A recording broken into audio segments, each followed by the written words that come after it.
we all have compassion within us, and so we're like, oh, wait, what's happening? My brother, my sister, my friend. What's happening with myself? What's happening with this? And so I've been like, driving this car around and we're looking for somebody too. Like you probably feel some energy. I didn't talk to you about it, but we found Conan in my car, this girl and I. And anyway, I thought we found a sister or something. I went around to like 3 or 4 different sisters and looking for somebody right now.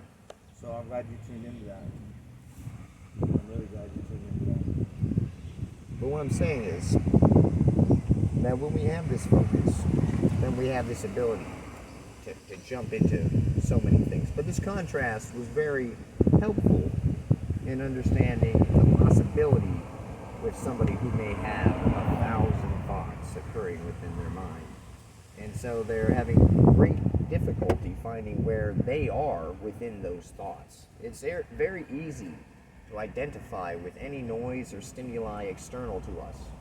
But it can be very difficult because of that noise to find the quiet sound inside, which is ourselves, and that is residing within the breath.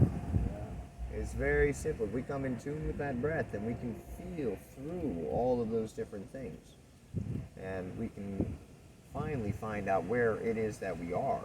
And so I imagine if anybody is having 1,000 thoughts of some kind, they have withdrawn themselves in some way, or they have brought themselves very powerfully in themselves in some way.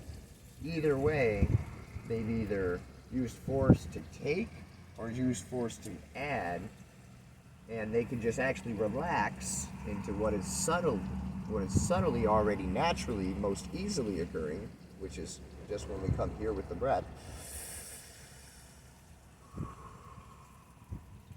And they can return to subtlety, but they will have to find relaxation in all the points in which used to have tension in order to have a full realignment come in. I do believe that actually presence with the breath alone and then relaxation can allow everything to come back immediately, presently, precise, where it can already be noticed the difference between here now with this and then what was previously occurring. That's the contrast. We have to be able to experience contrast so that we can learn.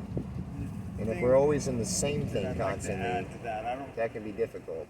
I don't really know how to go from here, but the thing I can add to that is that when you have cleared your plate to the point in which I have, where there's only information, there is no information. Like there's no, like nothing that I know that I couldn't know, nothing that someone could know that I couldn't know. It's like an open book, basically.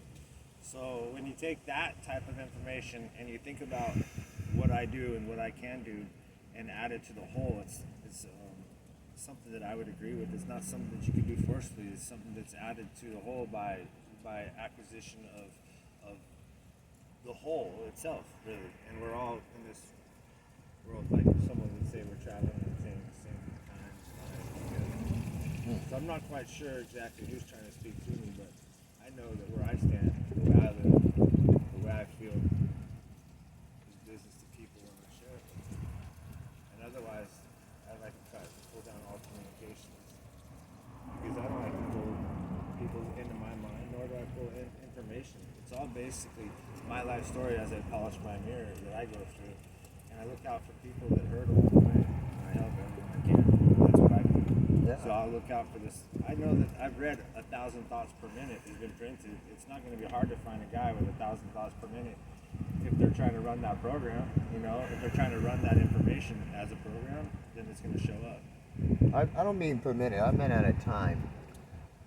But you're talking about the fluctuations of thought, which I mean, I thought you were talking about your experiences that are related to me, the other things that I've known of your experience in the past and all the different channels that have come through about being able to see the visualization of thought coming and bouncing due to inability to express itself where it needs to go.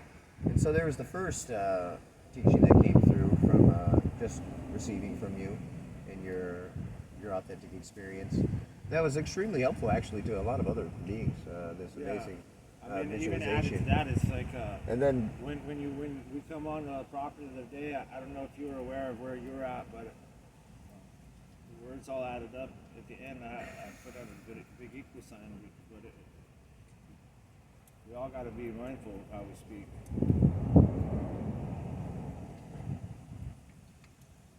Yeah, a lot of people want to be very forceful and mindful about many things.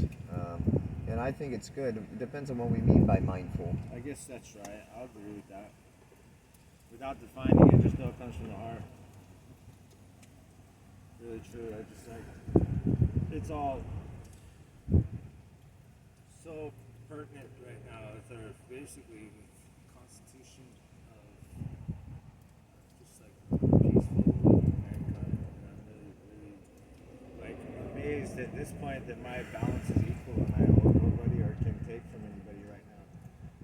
Barely, you know, I can maybe have donations, but as it is right now, like I'm welcome, and everybody, like I could still shake everyone's hand, and that's amazing. Yeah. All right, bro. Love you. Love you too, bro. Have a beautiful day.